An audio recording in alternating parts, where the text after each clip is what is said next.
आज से कई साल पहले रशिया ने एक यूएफओ पे मिसाइल छोड़ दी थी। ये मैं नहीं कहता, बल्कि ये रहस्य दुनिया के सामने तब आया था जब अमेरिका के इन्वेस्टिगेशन एजेंसी यानी कि CIA की कुछ डीक्लासिफाइड फाइल्स पब्लिक हो गई थी। और अगर आपको ये फाइल्स फेक लग रही है तो जरा ऊपर लिंक देख लीजिए। ये डॉक्यूमेंट CIA की ऑफिशियल वेबसाइट CIA.gov पे अपलोडेड है। इस डॉक्यूमेंट के पब्लिक होने के बाद ना सिर्फ ये बात पता चली कि कोल्ड वॉर के दौरान एक युद्ध अभ्यास में रूस के सैनिकों का सामना दूसरे ग्रह से आ रहे एलियन से हुआ था, बल्कि ये भी पता चला था कि रूस के करीब 30 सैनिक बिना किसी आर्मी सपोर्ट के उन परग्रहियों से लड़ रहे थे, जिसे आप टेक्निकली मानव इतिहास में इंसानों के किसी एलियन के खिलाफ लड़ी गई पहली ऑफिशियल डॉक्यूमेंटेड बैटल भी कह सकते हैं। और मेरे दोस्त, ये सब कुछ किसी अखबार या कॉन्स्पिरेसी थियरिस्ट ने नहीं, बल्कि ये सब कुछ आधिकारिक सरकारी कागजों में लिखा हुआ है। अब ये जंग कब हुई थी, इसमें कौन जीता था और परग्रही कहां से आए थे, और आज जब इतने सालों बाद इस डॉक्यूमेंट की चर्चा उठ रही है तो कोई उनकी हकीकत के सवाल इन दोनों देशों के सामने क्यों नहीं उठा रहा है। वेल, आज के इस वीडियो में हम इसी के बारे में डिटेल में जानने वाले हैं, तो इस वीडियो को एंड तक जरूर देखना। सो हेलो गाइस, मैं हूं कौशिक और चलिए शुरू करते हैं एक और नए एपिसोड को। वीडियो शुरू करने से पहले दोस्तों, जिस तरह आप मेरे साथ YouTube पे कनेक्टेड हो, वैसे ही आप मुझे Instagram पे भी फॉलो कर सकते हो। ये है मेरा Instagram का user handle, link description box में है, जाके फॉलो कर लेना।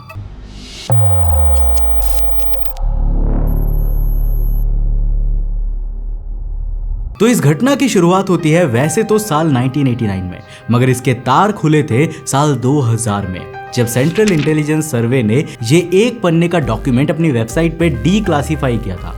इस ब्रीफ में उन्होंने जिक्र किया रशियन इंटेलिजेंस से मिली 250 पन्ने की एक ऐसी फाइल का जिसमें मानव इतिहास की पहली एक्स्ट्रा टेरेस्ट्रियल बैटल का जिक्र है।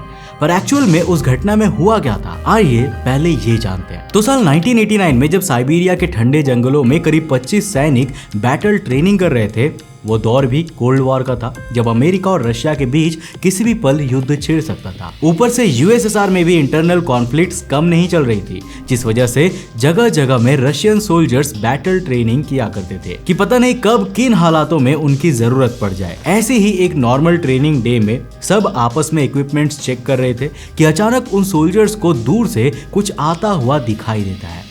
अपेरेंटली जैसे जैसे वो ऑब्जेक्ट पास आता गया और तस्वीर साफ होते गई, उन्होंने देखा कि एक सॉसर के शेप का ऑब्जेक्ट उड़ते हुए सीधा उनकी एयर स्पेस से काफी लो एल्टीट्यूड पे उड़ने लगा था। और चूंकि वो एरिया ना तो फ्लाइंग जोन के अंदर आता था और ना ही उस तरह का कोई भी एयरक्राफ्ट उन लोगों में से किसी ने भी कभी देखा था, इस वजह से दुश्मन का जहाज या हथियार समझकर उन्होंने एक मिसाइल कैरियर रेडी किया और एक सरफेस टू एयर मिसाइल सीधा उस सॉसर पे शूट कर दिया, जो ठीक निशाने पे लगी, जिसके बाद पास की ही एक जगह पे वो सॉसर क्रैश कर गया। अब सभी सैनिकों को लगा कि बला टल गई, क्योंकि उस क्रैश के बाद किसी के सरवाइव करने का कोई भी चांस नहीं बनता।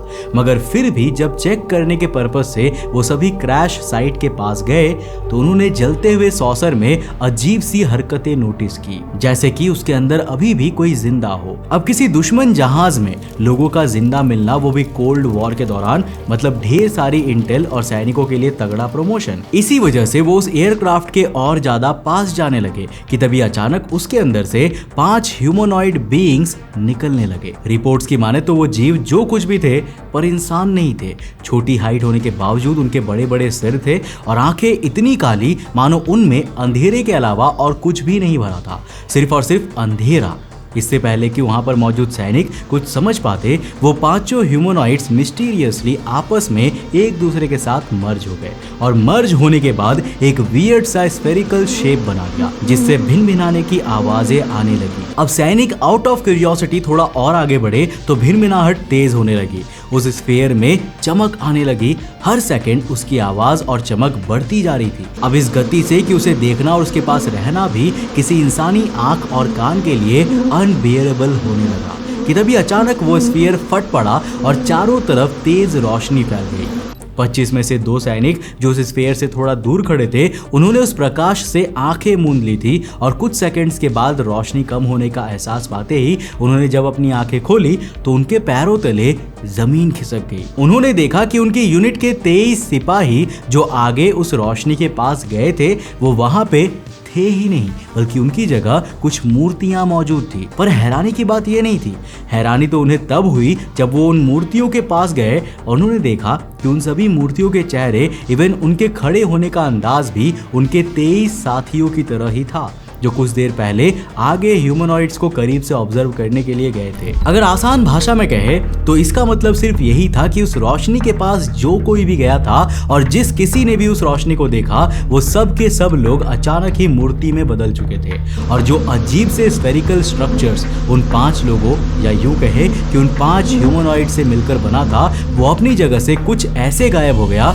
जैसे वो कभी एग्जिस्ट ही ना करता हो। और वो दोनों सैनिक इस जद्दोजहद में वहां स्तब्ध रह गए कि वो करे तो करे क्या।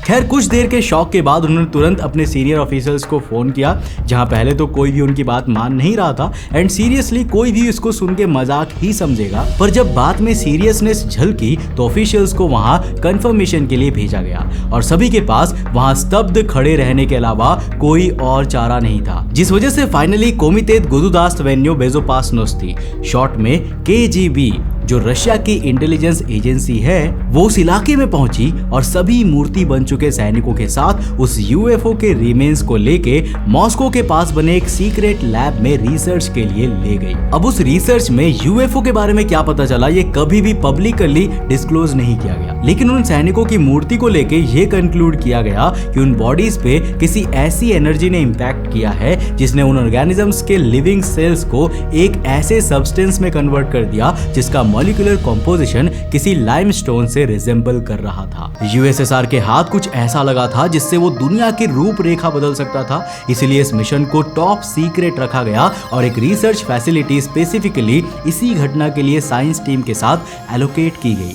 मगर फिर आया साल 1991, जब यूक्रेन और बेलारूस समेत कई देशों ने साथ आके बेलावेजा अकॉर्ड साइन किए, जिसके अनुसार यूएसएसआर पूरी तरह से डिसॉल्व हो गया और आगे जाके Russia, Ukraine, Belarus, Uzbekistan, Kazakhstan, Georgia, Azerbaijan, Lithuania, Moldova, Latvia, Kyrgyzstan, Tajikistan, Armenia, Turkmenistan, Estonia जैसे करीब 15 देशों का जन्म हुआ। मगर ये इस कहानी का अंत नहीं था, बल्कि हमारे लिए तो सच की शुरुआत थी।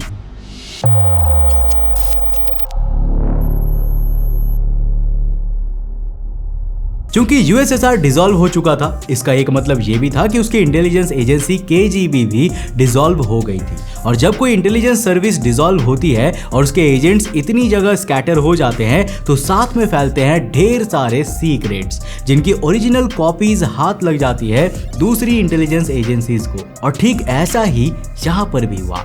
अपेरेंटली इस मुद्दे पे करीब 250 पन्ने की जो सीक्रेट फाइल सोवियत यूनियन ने क्रिएट की थी ना, वो कुछ ही समय बाद CIA के हाथ में लग गई, जिसकी एक पेज की समरी साल 2000 में CIA ने पब्लिकली इस डॉक्यूमेंट के रूप में डीक्लासिफाई भी करी थी, जो इस वक्त आपके सामने है।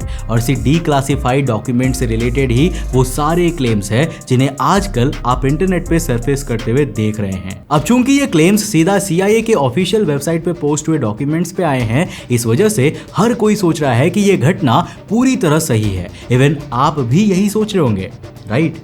मगर जब हम इसकी सच्चाई पता करने गए तो हमें कुछ और ही पता चला। ये CIA का साल 2000 में लॉन्च किया हुआ वो डॉक्यूमेंट है जो इस पूरे बवाल की जड़ बना हुआ है। और अगर आप इसकी पहली ही लाइन पढ़ेंगे तो इसमें लिखा हुआ है कि reprint from the newspaper Ternopil वेचेरनी, यानी कि ये रिपोर्ट उनकी खुद की नहीं है, ना ही इनका सोर्स उनकी कोई इंटरनल एजेंसी का बंदा है। जैसे कि आप सोर्स में भी किसी इंफॉर्मेंट का नहीं बल्कि कीव होलोस यूक्रेनी नाम के न्यूज़पेपर में 27 मार्च 1993 में छपे आर्टिकल का रेफरेंस देख सकते हो, जिसका मतलब ये रिपोर्ट खुद भी एक न्यूज़पेपर के आर्टिकल में जो लिखा है उसके क्लेम्स को आपके सामने बस रीप्रिंट कर रही है। उदाहरण के तौर पर मान लो कि मैं एज ए यूट्यूबर अगर आज ये कह दूं कि रॉ के पास एलियन से मिली टेक्नोलॉजी है और कल को रॉ एक डॉक्यूमेंट मेरे ही स्टेटमेंट को अपने ओपिनियन के साथ इशू कर दे, तो उसका मतलब ये नहीं होता कि रॉ उस फैक्ट को एश्योर कर रही है, बल्कि उसका मतलब ये होता है कि वो बस ये बताना चाह रही है कि पास्ट में मैंने ऐसा कुछ कभी कहा था एंड दैट्स इट। इसी रीप्रिंट को पूरा ना पढ़ते हुए बस इस पे यूं ही चर्चा होने लगी। ऊपर से इसने थोड़ी और पॉपुलैरिटी तब पकड़ ली जब जो रोगन के पॉडकास्ट में भी इसका जिक्र हो गया कि ऐसा कुछ CIA के ऑफिशियल डॉक्यूमेंट्स में लिखा हुआ है, and the rest is history. There's a famous story from the Soviet Union that these guys shot at a UFO and it turned them into stone. Somebody unexpectedly launched a surface-to-air missile and hit the UFO. It fell to Earth not far away, and 5 short humanoids with large heads and large black eyes emerged from it. लोगों को लगा कि ये reprint ना होके एक affirmation है कि CIA ऐसी चीजों के होने को एडमिट कर रहा है, और एक के बाद एक आर्टिकल्स छपने लगे।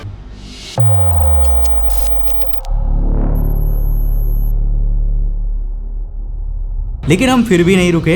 हमने कुछ CIA ऑफिशियल्स के स्टेटमेंट्स के बारे में भी खोजने की कोशिश की जो इस मुद्दे पे उन्होंने दिया हो, एंड फॉर्चुनेटली हमें 2 CIA ऑफिशियल्स के स्टेटमेंट्स मिले जो शायद इस मुद्दे को लेकर आपका विजन और ब्रॉड कर दे। माइक बेकर जो CIA में कई साल की सर्विसेज दे चुके हैं, उन्होंने फॉक्स न्यूज को दिए अपने इंटरव्यू में कहा था कि CIA की जो ऑफिशिएटेड रिपोर्ट्स होती है ना, जो खुद उसके सोर्सेज और इंटेल पे बेस्ड होती है, वो ना सिर्फ हर एक इंटेल को काफी डिटेल से ब्रीफ करती है, बल्कि अपने सोर्सेस को पब्लिक डॉक्यूमेंट्स में जनरली इस तरह से प्रेजेंट नहीं करती। ऑल्सो ये एक पन्ने का डॉक्यूमेंट जो CIA ने दुनिया के सामने रखा है, उसमें उनके खुद के किसी ना तो कंक्लूजन का जिक्र है, ना ही किसी सॉलिड ओपिनियन का, जिसका मतलब कि CIA के पास अपेरेंटली इस घटना से रिलेटेड कोई भी एविडेंस या फोटोग्राफ होगी, जैसा कि 250 पन्ने की फाइल और बाकी चीजों के लिए कहा जा रहा है। इस चीज के आसार लगभग ना के बराबर है। एक और फॉर्मर एजेंट ट्रेसी वॉल्डर ने भी न्यूज नेशन को यही बताया कि ये डॉक्यूमेंट CIA ओरिजिनेटेड नहीं है, यानी इसको लिखा किसी और के द्वारा गया है और इसका CIA के इंटेल से कोई भी नाता नहीं है। उन्होंने ये बात जरूर साथ में कहा है कि हो सकता है कि ये डॉक्यूमेंट CIA के अंदर मौजूद foreign broadcast information services department द्वारा बनाया गया हो, जिसका काम देश विदेश में छपे आर्टिकल्स या न्यूज़पेपर्स को पढ़ के ऐसी डिटेल्स एजेंसीज के टॉप ऑफिशियल्स तक पहुंचाना होता है, जो उन्हें लगता है कि शायद CIA के इन्वेस्टिगेशंस के काम में आ सकती है। लेकिन ऐसे में सवाल ये आता है कि अगर इसका CIA से कोई संबंध वाकई में नहीं है, जो काफी हद तक इस घटना की क्रेडिबिलिटी को झुठलाते हुए भी एक मिथ डिक्लेयर कर देता है, तो आखिर इस डॉक्यूमेंट को उन्होंने डीक्लासिफाई करके अपनी वेबसाइट पे डाला ही क्यों? वेल, इसका जवाब है सोवियत एरा डिसइंफॉर्मेशन। असल में दुश्मन देशों और कई बार तो अपनी खुद की जनता को भटकाने के लिए USSR ऐसी अफवाहें फैला देती थी कि ताकि सभी लोग गलत खबरों को चेज करने के पीछे भटक जाए। उस फॉल्स इंटेल के पीछे दुश्मन देश अपने रिसोर्सेस बर्बाद कर दे, इवन प्रोपेगेंडा फैला के कोई नैरेटिव बनाने और दुश्मन देश की गलत छवि बनाने के लिए भी इसका इस्तेमाल किया जाता है, जो इतनी इफेक्टिवली निकली कि बाद में इसे कई देशों द्वारा इस्तेमाल किया जाने लगा। अब जितना फ्रीक्वेंटली इस टैक्टिक को डिप्लोमेसी में यूज किया जाता है, खासकर 2 दुश्मनों के बीच, उसे देखते हुए ये कहना गलत नहीं होगा कि अमेरिका ने बिना किसी सोर्स को कोट करे सिर्फ इसे इसीलिए डीक्लासिफाई किया ताकि इस पे चर्चा हो और इस चीज के अराउंड एक नैरेटिव सेट हो, जैसा कि जिस तरह हमेशा अमेरिका पे इस बात के इल्जाम लगते हैं कि वो एलियन टेक्नोलॉजी छिपा रहा है, इससे अमेरिका वो सभी चीजें टैकल करते हुए बिना किसी क्रेडिबिलिटी के सारा मुद्दा रशिया की तरफ मोड़ सकता था कि रशिया भी कुछ छिपा रहा है। और जितनी इंपॉर्टेंस इसको आज 25 साल बाद भी मिल रही है, ये कहना गलत नहीं होगा कि अमेरिका इसमें कामयाब भी हो गया। अब देखो, हम भी सियोरिटी के साथ नहीं कह रहे, मगर एक पॉसिबिलिटी ये भी है कि ये मुद्दा जो अभी अप्रैल में अचानक इतना उठा है ना, वो जानबूझकर इसीलिए भी उठाया जा सकता है ताकि लोग अमेरिकन टैरिफ पॉलिसी के मुद्दे से भटक कर इसके बारे में चर्चा करें। और इस तरह के सुपरफिशियल मुद्दे जनता को भटकाते भी है कितनी आसानी से, ये तो हम सभी जानते हैं। हालांकि फिर भी इसको लेकर आपकी क्या राय है, मुझे नीचे कमेंट सेक्शन में लिखकर बताना मत भूलिएगा। क्या ऐसा वाकई में हो सकता है कि रशिया और अमेरिका एलियंस को लेकर कुछ छिपा रहा है, या फिर ये सभी कुछ बस एक झूठी इंफॉर्मेशन है? आप अपनी राय मुझे नीचे कमेंट सेक्शन में लिखकर बताना। अगर वीडियो पसंद आए तो इस वीडियो को लाइक करने के साथ साथ अपने दोस्तों के साथ जरूर शेयर करना। अगर आप नए चैनल पे तो चैनल को सब्सक्राइब करने के साथ साथ नोटिफिकेशन बेल ऑन कर देना। और अगर आपको ये वीडियो पसंद आए ना, तो मैं आपको रिकमेंड करूंगा कि आप अगली वीडियो इसे जाकर जरूर देखना, जिसमें हमने बात किया है हाल ही में हुए एक बहुत बड़े डिस्कवरी के बारे में, जिसमें यह दावा किया जा रहा है कि K2-18b नाम के एक एक्सोप्लैनेट पर लाइफ के होने के पक्के सबूत मिले हैं। पर क्या वाकई में ये पक्के सबूत है, या फिर इस डिस्कवरी में कुछ ऐसा छिपा है जो आपका जानना बहुत ज्यादा जरूरी है?